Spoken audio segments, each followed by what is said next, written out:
وأصحابه وأزواجه وبارك وسلم تسليما كثيرا كثيرا. أما بعد فقد قال الله تبارك وتعالى في كلامه المجيد وفي فرقانه الحميد. أعوذ بالله من الشيطان الرجيم. بسم الله الرحمن الرحيم. إنما المؤمنون الذين إذا ذكر الله وجلت قلوبهم وإذا تليت عليهم آياته زادتهم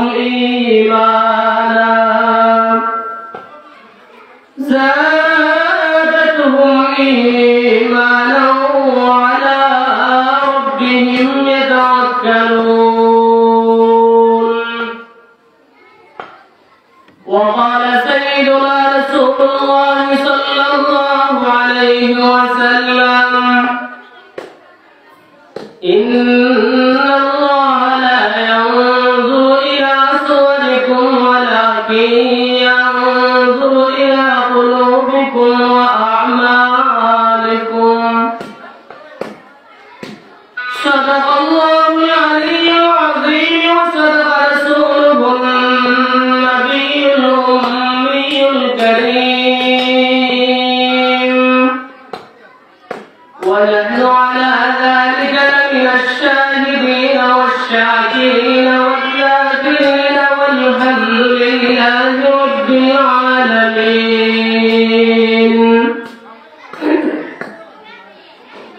سبحانك لا علم لنا إلا ما علمتنا إنك أنت العليم الحكيم.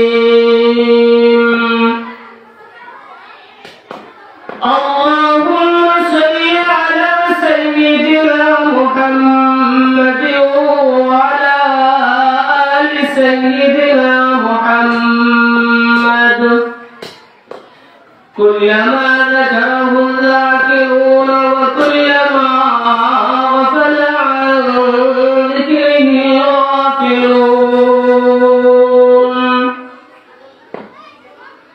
اللهم بارك على سيدنا محمد وعلى آل سيدنا محمد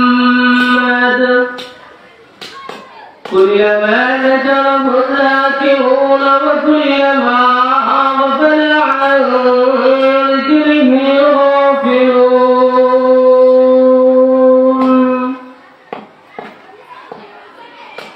ألفة لما ظهر وفاه كجفاه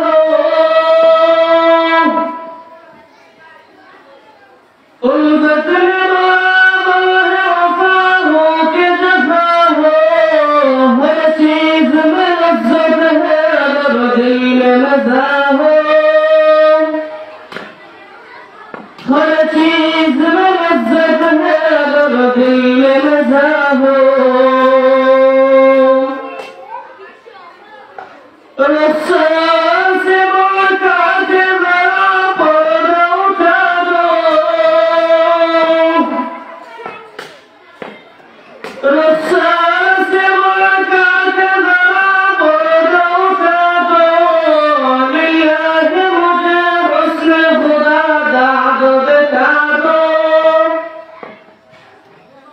لله مجيب حسن خدا داد بتادو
ওয়াজহাতুল কুরআন মাদ্রাসা কর্তৃক আয়োজিত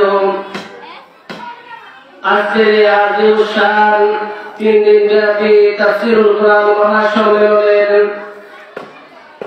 প্রথম দিনের চলমান অধিবেশনের সম্মানিত সভাপতি, আমার সামনে উপস্থিত মুরব্বী বাবারা, যুবক ভাইরা, বাড়িতে অবস্থানরত, মাদ্রাসায় অবস্থানরত আমার পর্দানিশীল মা ও বোনেরা, আমরা সর্বপ্রথম আল্লাহ পাক রব্বুল আলামিনের দরবারে শুকর আদায় করছি যে আল্লাহ তাআলা আমাদেরকে এই ফিতনা ফাসাদের যমুনায় আল্লাহ তাআলা আমাদেরকে দুনিয়ার সকল ধরনের ফিতনা ফাসাদ থেকে বিরত রেখে আল্লাহ তাআলার কোরআনের মাহফিল, হাদিসের এই মাহফিলের মধ্যে আল্লাহ তাআলা আমাদেরকে আসার বসার, দ্বীনি কথাবার্তা বলার এবং শোনার তৌফিক আল্লাহ তাআলা দান করছেন। এই জন্য আমরা সকলে অন্তরের অন্তঃস্থল থেকে শুকর আদায় করি, আলহামদুলিল্লাহ। আমরা যদিও এখানের মধ্যে মানুষ সংখ্যায় বেশি না হয়, যদিও আমরা অল্প সংখ্যক হয়ে থাকি, কিন্তু আল্লাহ তাআলার কাছে কিন্তু আমাদের মর্যাদা অনেক বেশি। সুবহানাল্লাহ। এই ধরনের মজলিস যেখানের মধ্যে কোরআনের কথা হয়, যেখানের মধ্যে হাদিসের কথা হয়, পয়গম্বর আলাইহিস সালাতু ওয়াস সালাম বলেন, এই ধরনের মজলিসকে আল্লাহ তাআলা তার নূরের ফেরেশতা দ্বারা বেষ্টন করে রাখেন। বলেন সুবহানাল্লাহ। এই মাহফিলের চতুর্দিকে নূরের ফেরেশতারা বেষ্টনে দিয়ে রাখতেছে। শুধু তাই না, পয়গম্বর আলাইহিস সালাতু ওয়াস সালাম বলেন, ওই জায়গার মধ্যে আল্লাহ তাআলা অসংখ্য অগণিত রহমত সাকিনা নাযিল হইতেছে। সুবহানাল্লাহ।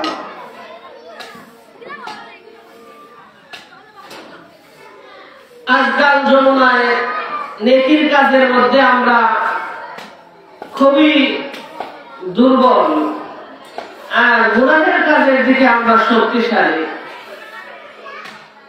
বলা যায় যে ইদানিং সময়ের মুসলমানেরা গুনাহের কাজ তো প্রতিযোগিতামূলক করতে থাকে, কে কার চেয়ে বেশি গুনাহ বেশি করতে পারে এই ধরনের প্রতিযোগিতা চলতেছে। কিন্তু কে কার চেয়ে বেশি নেক আমল করবে সেই প্রতিযোগিতা নাই আমাদের মধ্যে। গুনাহে ভরপুর, যেখানে যাবেন, যে জায়গার মধ্যে যাবেন, গুনাহের আড্ডা চলতেছে, সেখানে কোনো বাধা বিপত্তিও নাই, সেখানে খোলামেলা পরিবেশে গুনাহ কাজ চলছে। কিন্তু আজকাল নেকির কাজের মধ্যে মানুষ আসতে চায় না,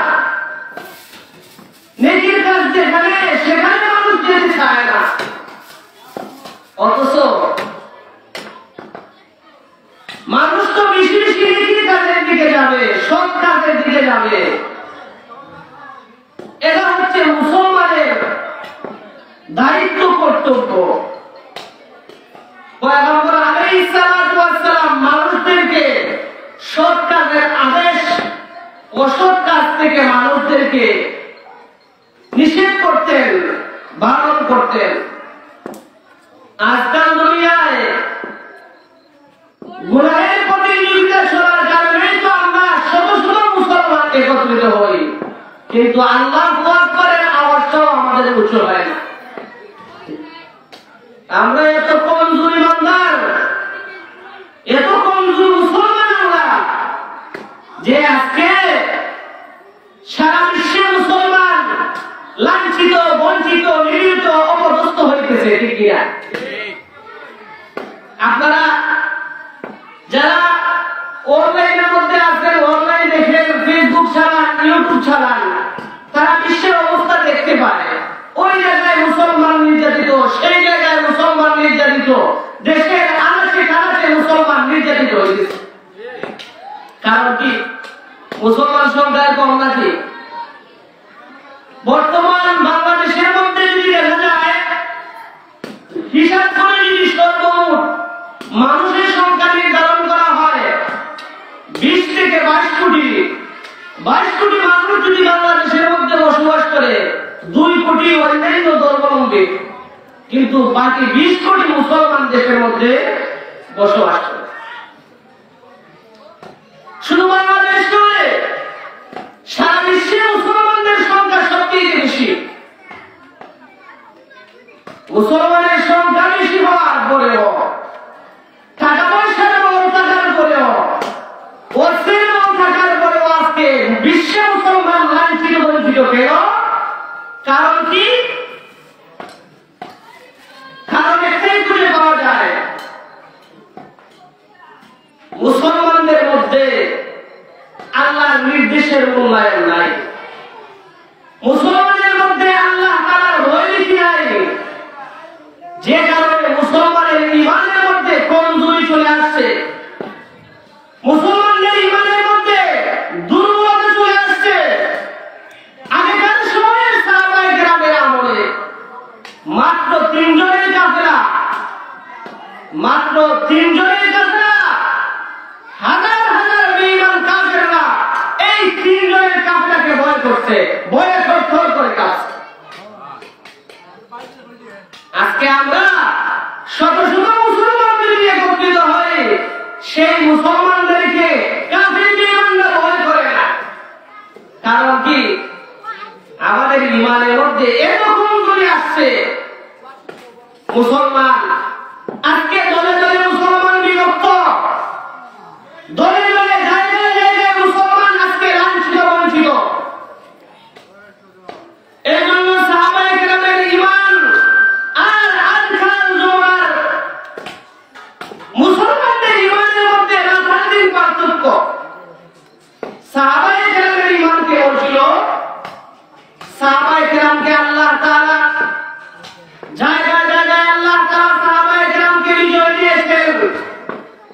অর্থের বলে সাহাবায়ে কেরামকে বিজয় দেয় নাই, আল্লাহ তাআলা সাহাবায়ে কেরামকে টাকা পয়সার বলে, সংখ্যার বলে সাহাবায়ে কেরামকে আল্লাহ তাআলা বিজয় দান করেন নাই, বরং আল্লাহ তাআলা সাহাবায়ে কেরামের ঈমানি মজবুতি থেকে আল্লাহ তাআলা তাদেরকে বিজয় দান করেছেন। সুবহানাল্লাহ।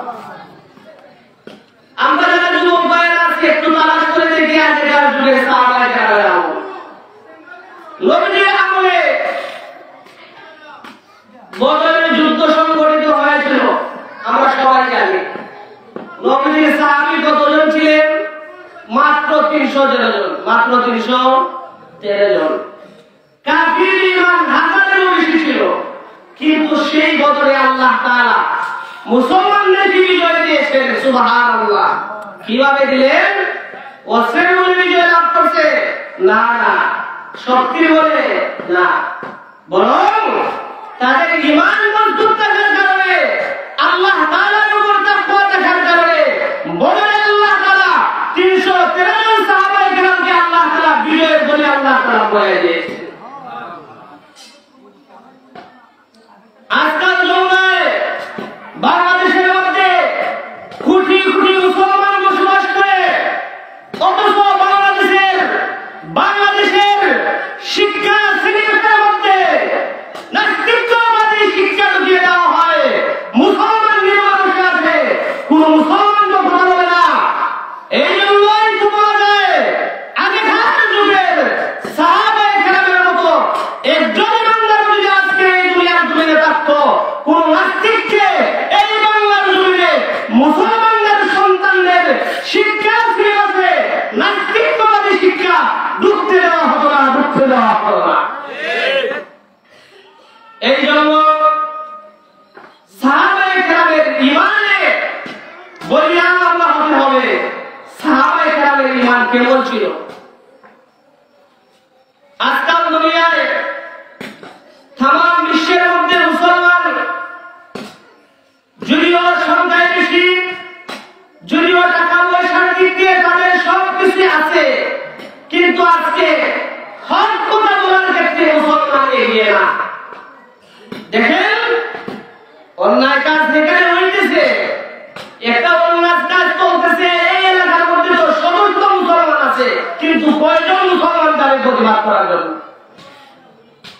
আমি যদি প্রতিবাদ করতে যাই, না জানি আমার উপর কোনো চাপ চলে আসে। আমি যদি প্রতিবাদ করতে যাই, না জানি আমাকে জেলে নিতে হয়। আমি যদি প্রতিবাদ করতে যাই, অন্যায়ের প্রতিবাদ করতে গেলে আমাকে যদি দেশ ছাড়তে হয়। এই বলে আজকে মুসলমান নীরবতা পালন করতেছে, সেই দিন বেশি ধরে নাই। মুসলমান শুনে রাখো, এমন হাল হবে মুসলমানের, যদি এই অবস্থা চলতে থাকে, যদি এই অবস্থা চলতে থাকে, দলে দলে বিভক্ত হয়ে মুসলমান আজকে এই যেভাবে কাফির বেঈমানদের হাতে এখন যতটুকু নির্যাতিত আর অপছন্দ হইতেছে, সামনে এমন সময় আসবে ঘরে খুলে দরজা লাগিয়ে বন্ধ করে আপনি রেহাই পাবেন না। কাফির বেঈমান নাস্তিকদের হাত থেকে রেহাই পাওয়া যাবে না। এই জন্য যুবক, বিশেষ করে আমার যুবক ভাইদের লক্ষ্য করে বললাম, হে আমার যুবক ভাইরা, আগেকার যুগে ও যুবক ছিল, আগেকার যুগে নবীর সাহাবীরা যুবক সাহাবীরা ছিলেন। সেই যুগের যুবক সাহাবীদেরকে তোমরা তালাশ করো। আমার মতন যুবক ছিলেন, আমিও তো তোমাদের মতো একজন যুবক, কিন্তু কেন আজকে আমি অন্যায় অপরাধের মধ্যে লিপ্ত হইতে চাই না? আমার তো মন চায় গুনাহ করার, কিন্তু আমি কেন গুনাহ করতে যাই না? আমি তো আমার সাহাবায়ে কেরামের আদর্শ লালন করতে চাই। আমার নবীর সাহাবাদের আদর্শ এমন ছিল, গুনাহ কাজের দিকে যাইতেন না। আল্লাহর নবীর সাহাবী নবী আলাইহিস সালাতু ওয়াস সালাম যখন ইন্তেকাল করলেন, যে সময়কার সময়, তখন খলিফাতুল মুসলিমিন হযরত উমর ফারুক রাদিয়াল্লাহু তাআলা আনহু শাসন খুব মনোযোগ সহকারে শুনলেন। কার শাসনামল? খলিফাতুল মুসলিমিন হযরত উমর ফারুক রাদিয়াল্লাহু তাআলা আনহু শাসনামল। সেই উমর ফারুকের শাসনামলে যখন রোমকদের সাথে মুসলমানদের যুদ্ধ চলতেছে, রোমকদের সাথে, রোম সম্রাটের সাথে মুসলমানদের কি চলতেছে? যুদ্ধ চলতেছে। এই সময় খলিফাতুল মুসলিমিন হযরত উমর ফারুক রাদিয়াল্লাহু তাআলা আনহু একজন যুবক সাহাবী, যিনি বিবাহ শাদী করে নাই, যুবক, নওজোয়ান যুবক, যার নাম হচ্ছে হযরত আব্দুল্লাহ ইবনে হুযাফা রাদিয়াল্লাহু তাআলা আনহু। বলেন তো সাহাবীর নাম কি? আব্দুল্লাহ ইবনে হুযাফা, একজন সুন্দর সুঠাম দেহের অধিকারী যুবক সাহাবী। এই সাহাবীর মধ্যে 17 জন সাহাবায়ে কেরামকে দিয়া এই 17 জনের একটা কাফেলা রোম সম্রাটের মধ্যে প্রেরণ করলেন খলিফাতুল মুসলিমিন হযরত উমর ফারুক রাদিয়াল্লাহু তাআলা। একটাই উদ্দেশ্য যে সেখানে তারা আল্লাহ তাআলার দাওয়াতের কাজ করবে। সেখানে কি করবে তারা? দাওয়াতি আল্লাহ। আর রোম সম্রাট আজকে কি জানতো যে নবীর সাহাবীদের ঈমান বড় মজবুত ঈমান, নবীর সাহাবীদের ঈমান মজবুত ঈমান। তারা জীবন দিতে জানে, তবুও ঈমান দিতে জানে না। তো রোম সম্রাট সৈন্যদেরকে বলে দিয়েছিল আজ থেকে যে নবীর কোন সাহাবী, মুহাম্মদের কোন সাহাবীকে তোমরা যদি কোনো জায়গায় পাও, তাহলে বন্দী হইয়া কোন ধরনের শাস্তি না দিয়া আমার কাছে নিয়ে আসবা, আমার কাছে নিয়ে আসবা। কথা অনুযায়ী এই যে 17 জনের একটা কাফেলা রোম সম্রাটে গেলেন আব্দুল্লাহ ইবনে হুযাফা রাদিয়াল্লাহু তাআলা এর নেতৃত্বে। 17 জনের কাফেলা রোম সম্রাটে যাওয়ার পরে এক পর্যায়ে 17 জনই রোম সম্রাটের সৈন্যদের হাতে বন্দী হয়ে গেলেন। 17 জন কি হয়ে গেলেন? রোম সম্রাটের সৈন্যদের হাতে বন্দী হয়ে গেলেন। তখন সৈন্যরা এই 17 জন সাহাবীকে, আব্দুল্লাহ ইবনে হুযাফা সহ 17 জন সাহাবীকে রোম সম্রাটের নিকট নিয়ে গেল, রোম সম্রাটের কাছে নিয়ে গেল। রোম সম্রাট তখন সাহাবায়ে কেরাম এই 17 জনকে একত্রিত করে এক জায়গায় বলতেছে, তোমাদের মধ্যে আমির কে? কে তোমাদের আমির? তখন 17 জনের 17 জন একজনের দিকে তাকিয়ে আব্দুল্লাহ ইবনে হুযাফা রাদিয়াল্লাহু তাআলা আনহুর দিকে তাকিয়ে বলতেছেন, ইনি হচ্ছেন আমাদের আমির নেতা। তখন রোম সম্রাট আব্দুল্লাহ ইবনে হুযাফা রাদিয়াল্লাহু তাআলা আনহুর দিকে তাকিয়ে বলতেছেন, ও আব্দুল্লাহ ইবনে হুযাফা, তুমি তো একজন সুন্দর সুঠাম দেহের অধিকারী একজন সাহাবী, তোমাকে দেখতে অনেক সুন্দর দেখা যায়। এখন তো তোমার দ্বীনের দাওয়াতের কাজ করার সময় না, এখন দুনিয়া অর্জন করার সময়। এখন কি করার সময়? এখন যে সময় তুমি দ্বীনের কাজে আসছো, এই সময়টা তো আসলে দুনিয়া কামাইয়ের দরকার নেই। তুমি যে এখনই চলে আসলা দাওয়াতের কাজে, শুনো, তোমাকে দেখে আমার হৃদয়ের মধ্যে খুব একটা মহব্বত তৈরি হয়েছে, দয়া লাগছে। এ আব্দুল্লাহ ইবনে হুযাফা, শুনো, দ্বীনের কাজটা বাদ দাও, বাদ দিয়ে আমি যে ধর্মে আছি, খ্রিস্টান ধর্মের বাদশা, আমি যে ধর্মে আছি ওই ধর্মটা গ্রহণ করো আর ঈমানটা বাদ দিয়ে দাও। ফলে তোমার পুরস্কার 2টা দিব। ফলে পুরস্কার কয়টা দিব? 2টা পুরস্কার। 1 নম্বর পুরস্কার দিব, কারণ যেহেতু তুমি যুবক সাহাবী, তাছাড়া 2 নম্বরে বিবাহ শাদীও করো নাই। 1 নম্বরে তোমার পুরস্কার হবে যে আমি এই রোম সম্রাটের রাজত্ব আমি করতেছি, আমি এই রোম সম্রাটের রাজা। সুতরাং তুমি যদি ঈমান ছেড়ে দাও, ঈমান ছেড়ে দেওয়ার বিনিময়ে আমি তোমাকে আমার রোম সম্রাটের অর্ধেক রাজত্ব তোমার নামে লিখিয়ে দেব। কি মনে করে? লোকটা শুধু না বড়, অনেক বড় লোক। আজকাল জমানার গুরু যুবককে যদি বলা হয়, ভাই আরে ঈমান তো আছে, ঈমান আছে, আর একবার ঈমান গ্রহণ করবা প্রয়োজনে। আজকের দিনের জন্য কমপক্ষে তুমি ঈমানটা ছেড়ে দাও, তোমাকে 10,000 টাকা দেওয়া হবে। এমন যুবক আছে, হে আমার যুবক ভাইরা, এমন যুবক আছে দুনিয়ার জমিনে 10,000 টাকা কেন 100 টাকার বিনিময়ে তার ঈমান বিক্রি করে দিতেছে, ঠিক কিনা? নবীর সাহাবী আব্দুল্লাহ ইবনে হুযাফা রাদিয়াল্লাহু তাআলা আনহু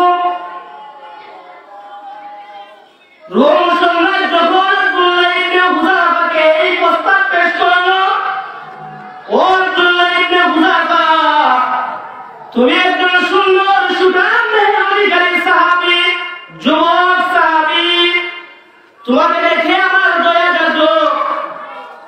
হে যুবক সাহাবী আব্দুল্লাহ ইবনে হুযাফা, তুমি যদি ঈমান ছেড়ে দাও, এই ঈমান ছেড়ে দেওয়ার বিনিময়ে তোমাকে আমি 2টা পুরস্কার দিব। এর মধ্যে 1 নম্বরের পুরস্কার হচ্ছে আমার এই রোম সম্রাটের অর্ধেক রাজত্ব তোমার নামে লিখিয়ে দিব। আর 2 নম্বর পুরস্কার, আমার একটা মাত্র কন্যা সন্তান আছে, অত্যন্ত সুন্দরী মেয়ে, সেই সুন্দরী মেয়েটাকে তোমার সাথে আমি বিবাহ দিয়ে দিব। যার ফলে দেখা যাবে এক সময় বাকি অর্ধেক রাজত্ব তুমি, বাকি অর্ধেক রাজত্বের মালিক তুমি হয়ে যাবা, এক পর্যায়ে সমগ্র রোমের মালিক তুমি হয়ে যাইবা, আর আমার সন্তানকে মেয়েটাকেও তুমি ব্যবহার করবা। তুমি কি আমার প্রস্তাবে রাজি আছো? আব্দুল্লাহ ইবনে হুযাফা রাদিয়াল্লাহু তাআলা আনহু ডাক দিয়ে বলেন, হে রোম সম্রাট, তুমি কি মনে মনে ভাবছো আমার ঈমান কি এত অল্প কিছুর বিনিময়ে আমি বিক্রি করে দিব?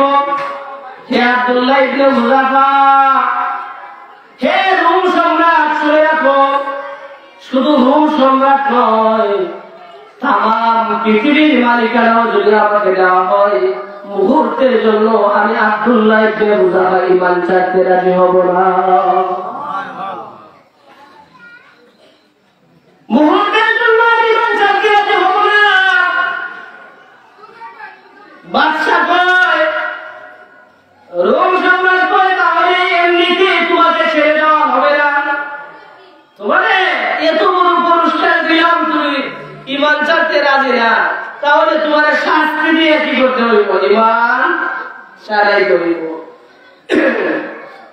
বাদশাহ এবার সৈন্যদেরকে ডাকছে, দেখে ধরে এই সৈন্য আসো, এই আব্দুল্লাহ ইবনে হুযাফা সহ তার সাথী সঙ্গীদেরকে তোমরা একটা জায়গার মধ্যে নিয়ে যাও, তাদেরকে আমি কয়েকভাবে শাস্তি দিব যাতে করে তারা ঈমান ছাড়তে বাধ্য হয়। ঈমান ছাড়তে কি হয়? বাধ্য। বলল প্রথমেই তোমরা এই আব্দুল্লাহ ইবনে হুযাফা সহ তার সাথী সঙ্গীদেরকে একেবারে 3 দিন পর্যন্ত খানাদানা সব কিছু বন্ধ করে দিবা। একেবারে বলছি 3 দিন, একেবারে 3 দিন পর্যন্ত খাওয়া দাওয়া যা আছে সব বন্ধ। টোটাল এক রুমের মধ্যে আলাদা কামরার মধ্যে দিয়া বাইরে তালা দিয়ে চলে আসে। কথা অনুযায়ী, সম্রাটের কথা অনুযায়ী তাই করা হলো। একেবারে 3 দিন পর্যন্ত, একদিন নয়, 2 দিন নয়, 3 দিন পর্যন্ত সাহাবায়ে কেরামের পেটের মধ্যে কোনো খানা নাই। সাহাবীদের অন্তরে আল্লাহ তাআলা যেটা বলে নাই, আব্দুল্লাহ ইবনে হুযাফা আল্লাহকে বলে নাই, কঠিন মুসিবতের সময় একদিন নয়, 2 দিন নয়, 3 দিন পর্যন্ত খানা নাই পেটের মধ্যে। 3 দিন যাওয়ার পরে রোম সম্রাট সৈন্যদেরকে ডাক দিয়ে বলল, ও আমার সৈন্যরা শোনো, এবার 3 দিন হয়ে গেছে, যাও গিয়ে দেখো আব্দুল্লাহ ইবনে হুযাফা এবং তার সাথী সঙ্গীদের অবস্থা কি। তখন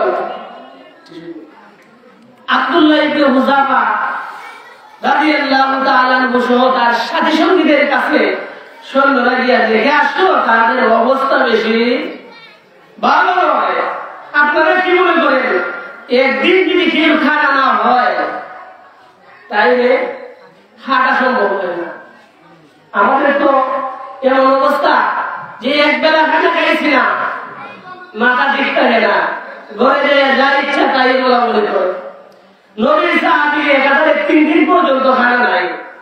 রোম সম্রাট কয়, যাও তোমরা একটা পাত্রের মধ্যে তাদের জন্য শুকুরের গোশত রান্না করে রাখো, আর আরেকটা পাত্রের মধ্যে মদ মিশ্রিত বানিয়ে রাখো। যুবক ভাইয়েরা বলেন তো, শুকুরের গোশত মুসলমানদের জন্য হালাল না হারাম? হারাম। মদ মিশ্রিত পানি মুসলমানদের জন্য হালাল না হারাম? হারাম। তাহলে দুটো খাদ্যই হারাম খাদ্য।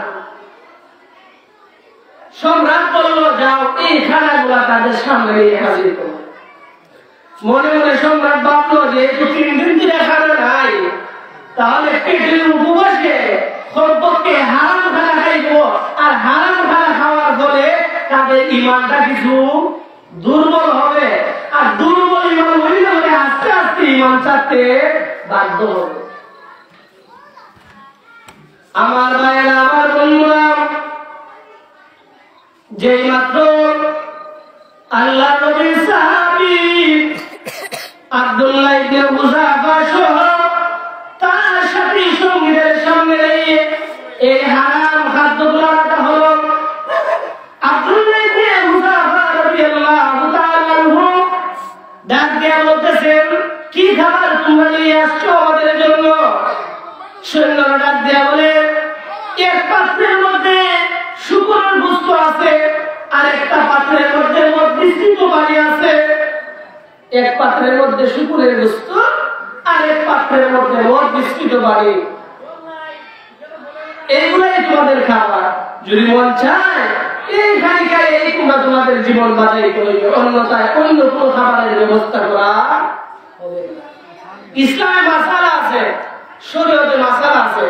কোন মানুষ যদি মৃত্যু শয্যায় শায়িত, মৃত্যু সময়কালীন অবস্থায়, মানে এমন অবস্থা, যায় অবস্থা, এখন না তো দল মরে খালির অভাবে, তখনকার সময়ে যান বাঁচানোর জন্য হারাম খাদ্য গ্রহণ করা যায় গেছে। হারাম খাদ্য গ্রহণ করা যায় গেছে, কিন্তু তারপর নবীর সাহাবীদের ঈমান কতটুকু তাকওয়া দেখেন।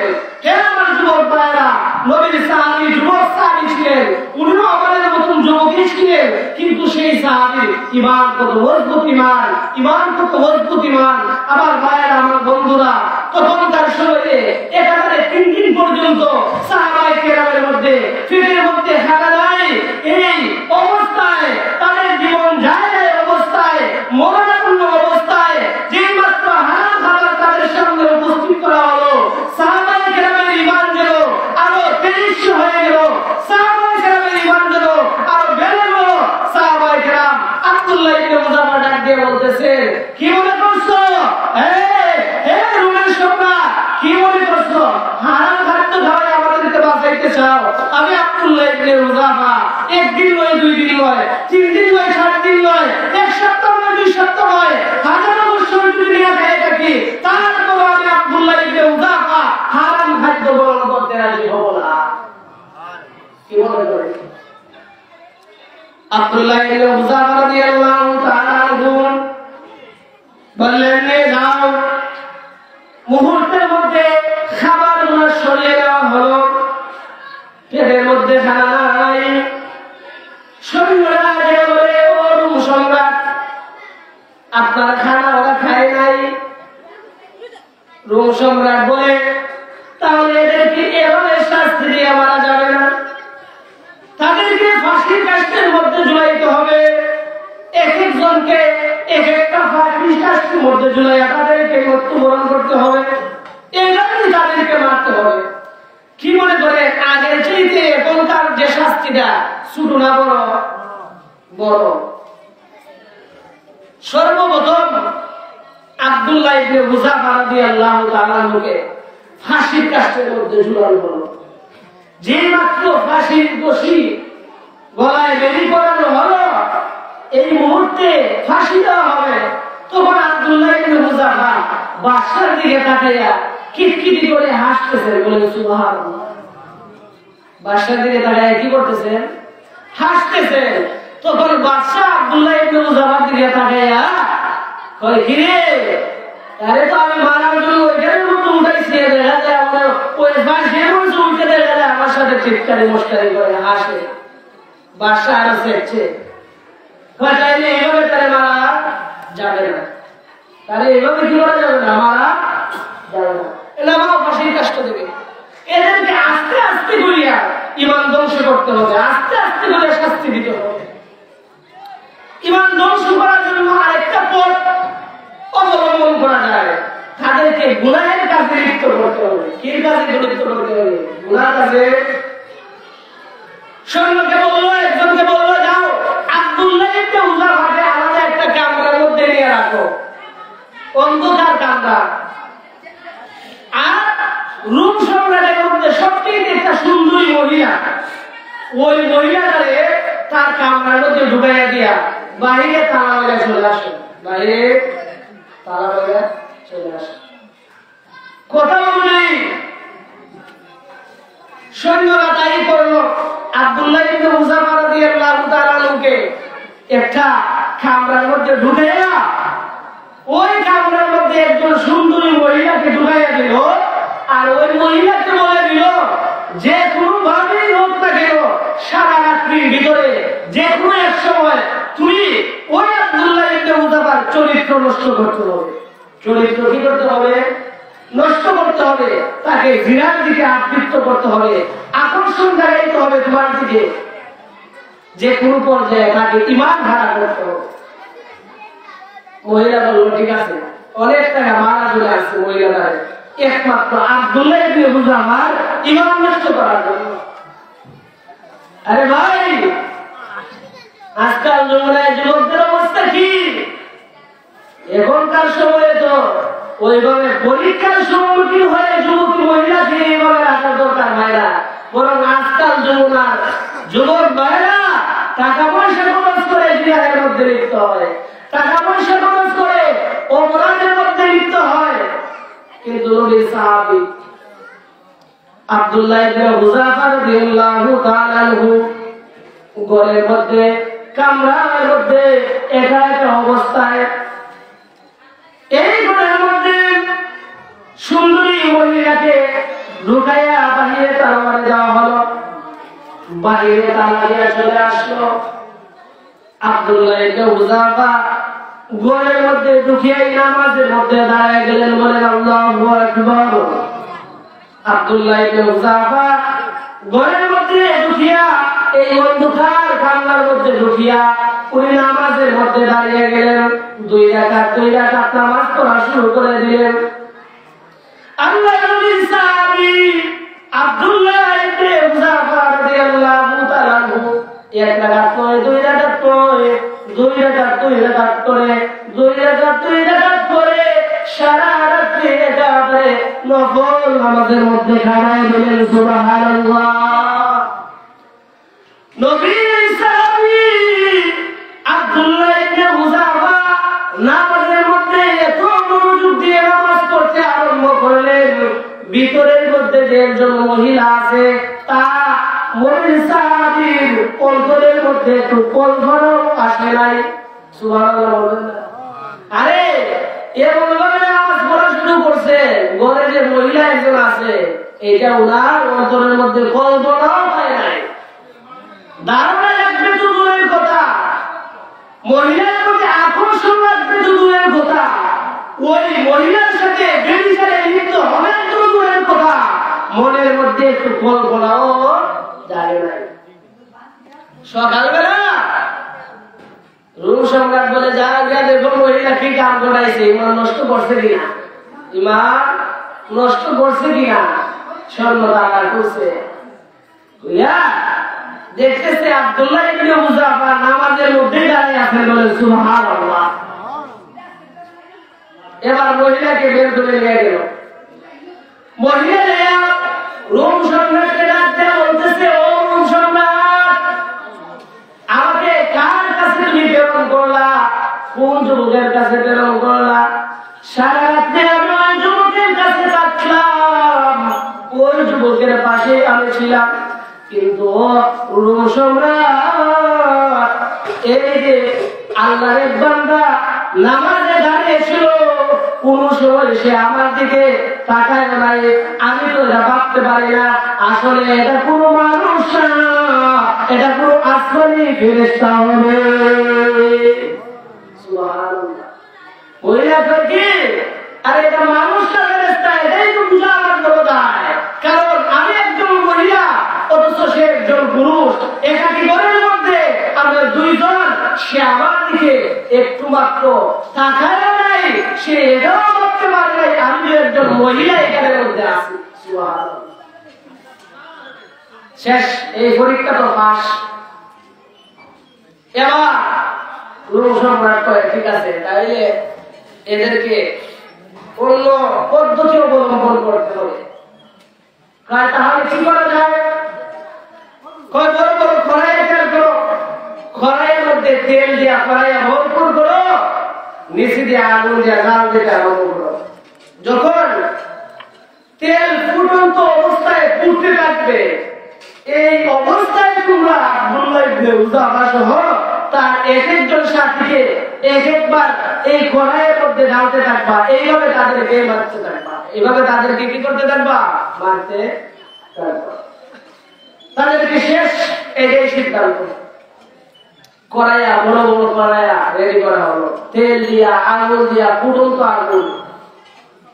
আব্দুল্লাহ ইবনে হুযাফা রাদিয়াল্লাহু তাআলা আনহুর সাথী একজনকে সর্বপ্রথম আইয়া ওই কড়াইয়ের মধ্যে ফেলে দেওয়া হলো। তখন আব্দুল্লাহ ইবনে হুযাফা রাদিয়াল্লাহু তাআলা আনহু যুবক সাহাবী, ওনার চক্ষু দিয়ে পানি বাহির হতে আরম্ভ হলো। তখন বাদশাহ বলে, ঠিক আছে, এখন যে কাজ হয়েছে, এতক্ষণ অনেক শাস্তির সম্মুখীন করছি, কিন্তু হাসছে খালাসে, এখন চোখ দিয়ে যেহেতু পানি বাড়ি হয়েছে, বোঝা গেল মনে হয় তার দিলটা একটু নরম হয়েছে, এখন ইমান ছাড়বে। বাদশাহ এই অবস্থা দেখে আব্দুল্লাহ ইবনে হুযাফা রাদিয়াল্লাহু তাআলা আনহু বাদশাকে লক্ষ্য করে বলতে লাগলেন, ও বাদশাহ, তুমি কি মনে করছো যে আমি এই ফুটন্ত তেলের মধ্যে পড়ব, এই ফুটন্ত আগুনের মধ্যে আমি পড়িয়া শহীদ হব, এই বলে আমার চোখ দিয়ে পানি বাড়ি হয়েছে? না, হে বাদশা,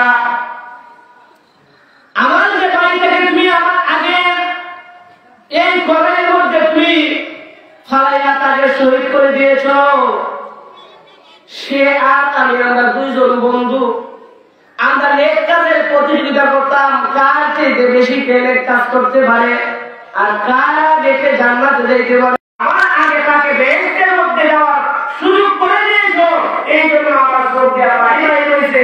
হায় রে হায়, সারাদিন দিকে আমার বন্ধুর সাথে প্রতিযোগিতা করলাম আমি আগে জান্নাতে যাওয়ার জন্য, কিন্তু আজকে আমার আগে আমার বন্ধু জান্নাতে চলে গেল। সুবহানাল্লাহ। সাহাবায়ে কেরাম কি শিক্ষা আমাদের? আজকাল যুবকদের জন্য এর থেকে অনেক শিক্ষণীয় বিষয় আছে। হে আমার যুবক ভাইয়েরা, আজকে আপনি যুবক, আমিও একজন যুবক, আমার মতো আপনার মতো হাজার যুবক মারা যাইতেছে।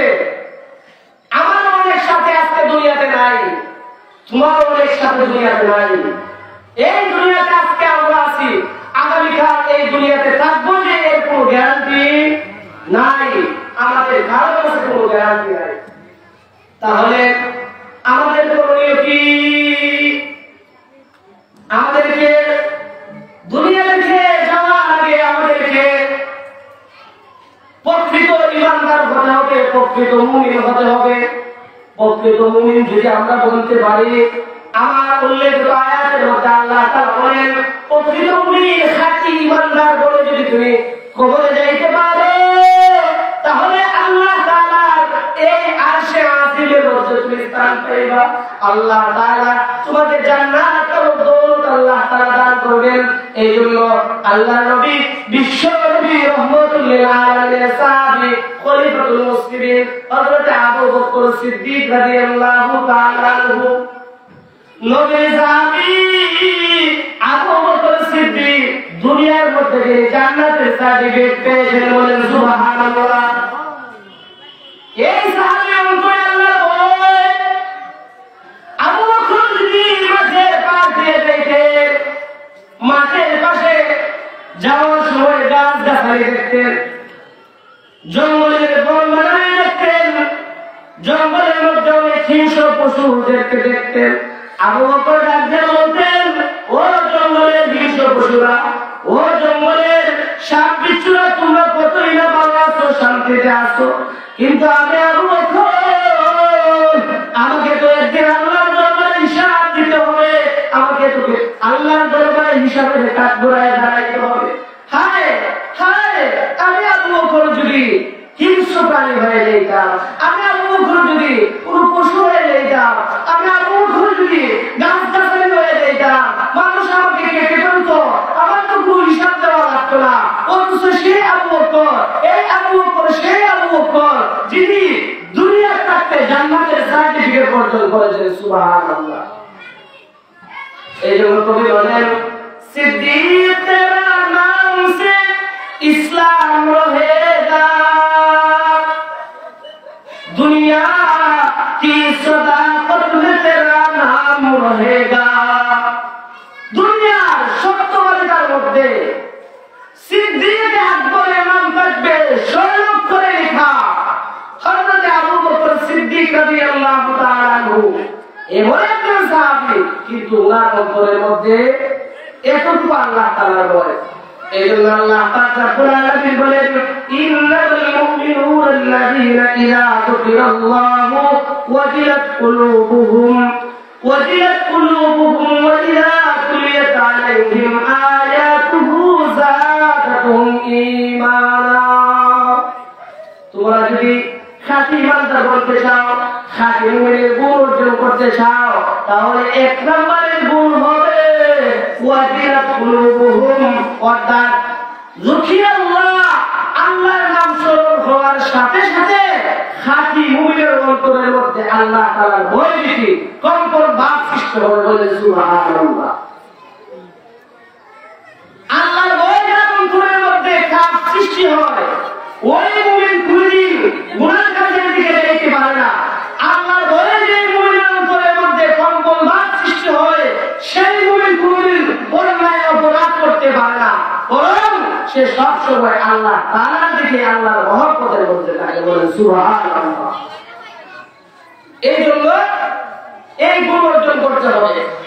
সাহাবায়ে কেরাম এর মধ্যে ছিল এমন গুণ, আমাদের আকাবির আসলাফ যারা ছিলেন তাদের মধ্যে ছিল এমন গুণ।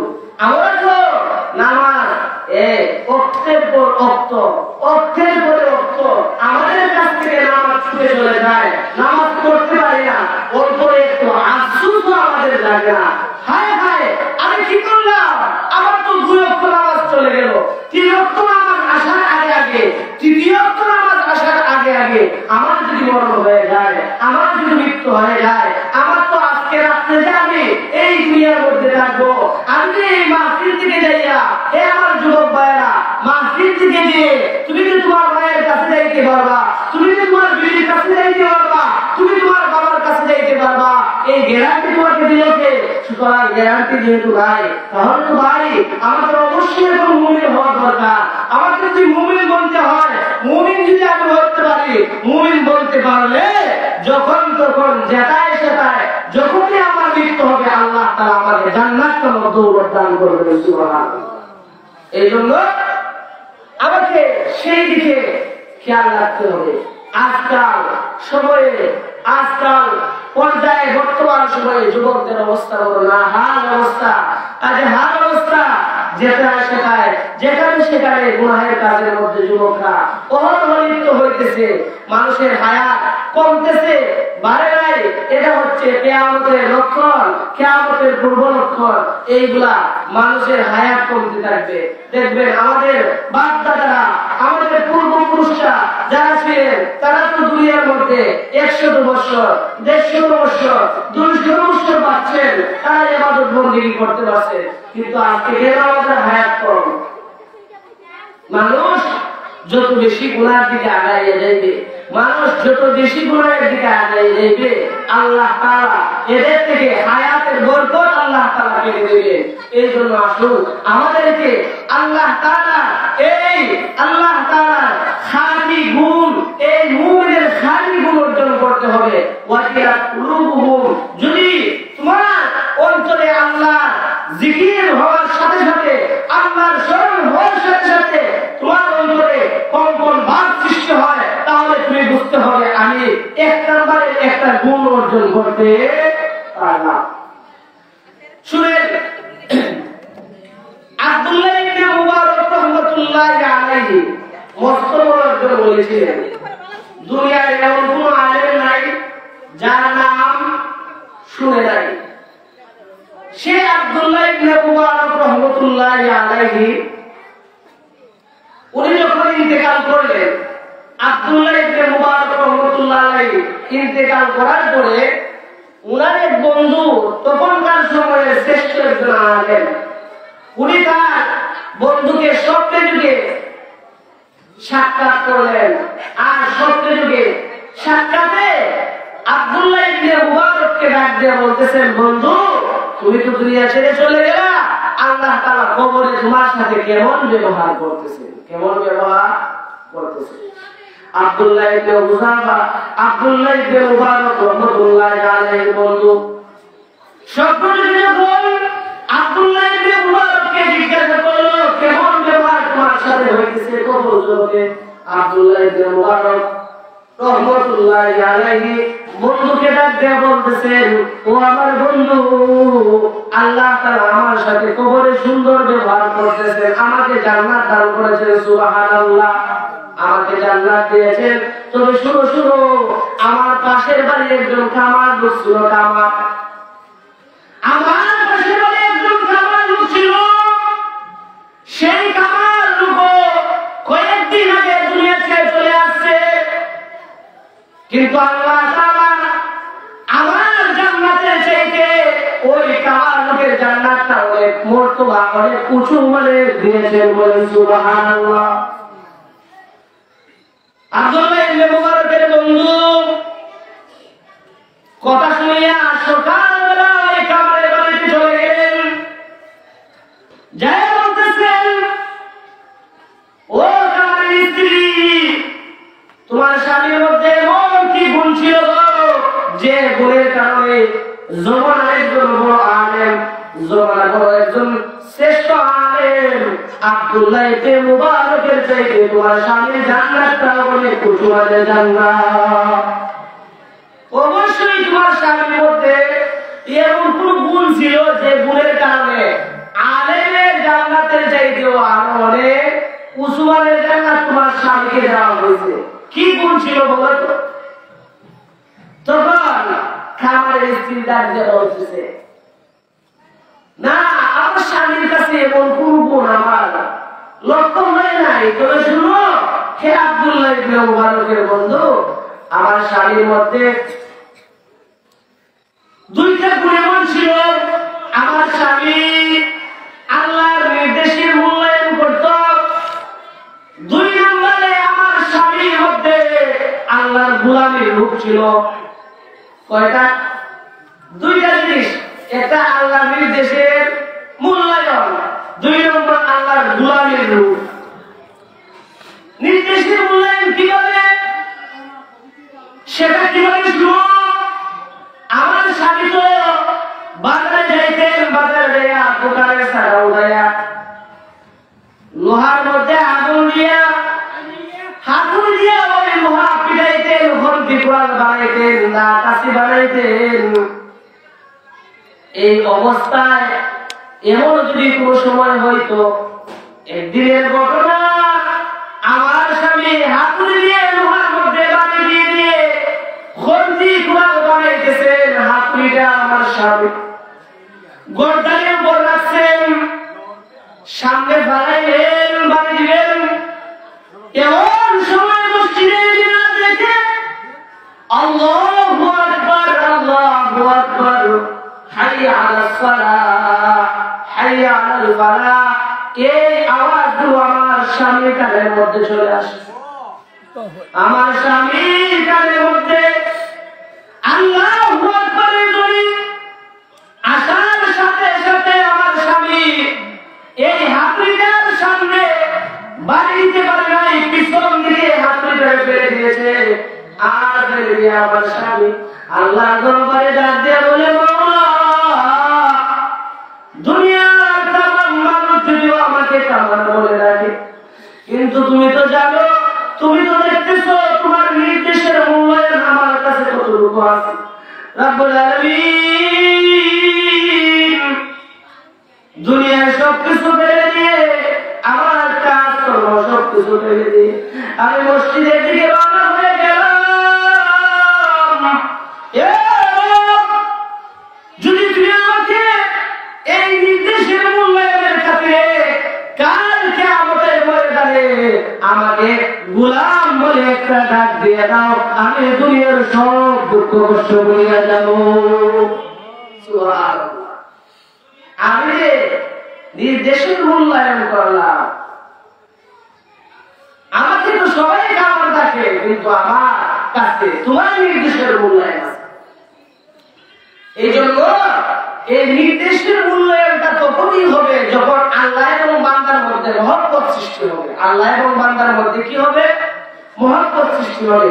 এই জন্য আল্লামা জালালউদ্দিন রুমি রাহমাতুল্লাহি আলাইহি একটা কথা বলছে যে দেখো, লাইল আর মজনু নাম শুনছেন আপনারা?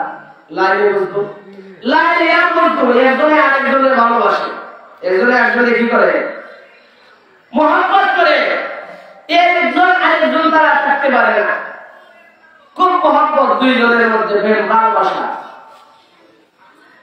এই জন্য লাইনে যদি মজনুকে কোনো কাজের আদেশ করে, ওই কাজটা যত বাড়ির বুঝাই হোক না কেন, মজনু দেখে অতি সহজ মনে করে। কারণ কি? এটা তো আমার মহব্বতের মানুষের কাছ থেকে অর্ডার, এটা আমার মহব্বতের মানুষের কাছ থেকে অর্ডার আসছে, সুতরাং এটা যত বাড়ির বুঝাই হোক না কেন আমার জন্য তুচ্ছ মনে হবে। ঠিক তেমনি ভাবে মজনু যদি লাইনকে কোনো কাজের আদেশ করে, বেরে তুমি যেখানে যেখানে ইচ্ছে সেখানে যাবে না কেন, তুমি কিন্তু এই মুহূর্তে এই অবস্থায় আমার কাছে আসতে হবে। শত কঠিন মুহূর্তের মধ্যেও সে সেটাকে সহজ মনে করে। এই জন্য আল্লামা জালালউদ্দিন রুমি বলেন, লাইলি মজনু উভয়ে একে অপরের মধ্যে যেমন সম্পর্ক ছিল, একে একজনকে অন্যজনকে মহব্বত করত, বড় বোঝা হইল এখানে সহজ মনে করত। ঠিক তেমনি ভাবে আল্লাহ এবং বান্দার মধ্যে যখন এই মহব্বতের বন্ধন সৃষ্টি হবে, তখন ওই বান্দা আল্লাহর নামাজ ছেড়ে দিতে তার ভালো লাগবে না, রোজা ছেড়ে দিতে তার ভালো লাগবে না, যাকাত ছেড়ে দেওয়া তার ভালো লাগবে না, হজ ছেড়ে দেওয়া তার ভালো লাগবে না, নাফরমানি করা তার ভালো লাগবে না, সুদ খাওয়া তার ভালো লাগবে না, ঘুষ খাওয়া তার ভালো লাগবে না, অন্যায় অপরাধ জুলুম নির্যাতন তার কাছে ভালো লাগবে না। এই জন্য ওয়াজিলাত কুলুবুহুম, আল্লাহর ভয়ভীতি সৃষ্টি হতে হবে। আমাদের কাছ থেকে হাজার হাজার ওয়াক্ত নামাজ চলে যায়, এক ওয়াক্ত নয়, দুই ওয়াক্ত নয়, একদিন নয়, দুই দিন নয়, 3 দিন নয়, 4 দিন নয়, আমাদের কাছ থেকে অহরহ নামাজ চলে যাইতেছে, অথচ একটু আফসোস আমাদের জাগে না। আমাদের একজন আকালিম ছিলেন আল্লামা ইয়াকুব নানতুবি রাহমাতুল্লাহি আলাইহি, দেওবন্দ মাদ্রাসার প্রথম সাহেবুল হাদিস আল্লামা ইয়াকুব নানতুবি রাহমাতুল্লাহি আলাইহি প্রতিদিন জামাতের সহিত নামাজ আদায় করে। একদিন এমন হয়েছে মাহফিলে আসরের জামাতটা তার ছুটে গেছে। আসরের জামাত ছুটে যাওয়ার কারণে ইয়াকুব নানতুবি রাহমাতুল্লাহি আলাইহি অন্তরের মধ্যে হায় হুতাশ সৃষ্টি হয়ে গেছে। হায় হায়, আমি কি করলাম? আসরের নামাজটা আমি জামাতের সহিত আদায় করতে পারলাম না। আমি ইয়াকুব নানতুবি যদি মাগরিবের আগ মুহূর্তে আমার ইন্তেকাল হয়ে যায়, তাহলে জীবনের শেষ মুহূর্তটা আমি এভাবে পালন করলাম যে জীবনের শেষ মুহূর্তে আমি জামাতের সহিত নামাজ পড়লাম না। আফসোস, এই আফসোসটাও তো অনেক সময় কবুল হয়, আফসোসটাও অনেক সময় কবুল হয়। যাই হোক, যা কিছুই আলোচনা করলাম, এই আলোচনার সারমর্ম হচ্ছে আজকে দুনিয়ার মুসলমানের এই অবস্থায় আমাদেরকে প্রকৃত মুমিনের ভূমিকা পালন করতে হবে, খাঁটি ঈমানওয়ালা হতে হবে। আল্লাহ তাআলা আমাদেরকে প্রকৃত ঈমানদার, খাঁটি ঈমানদার বানিয়ে আল্লাহ তাআলা আমাদেরকে দুনিয়া থেকে যাওয়ার তৌফিক দান করুন। আমিন ওয়া আখিরু দাওয়ানা।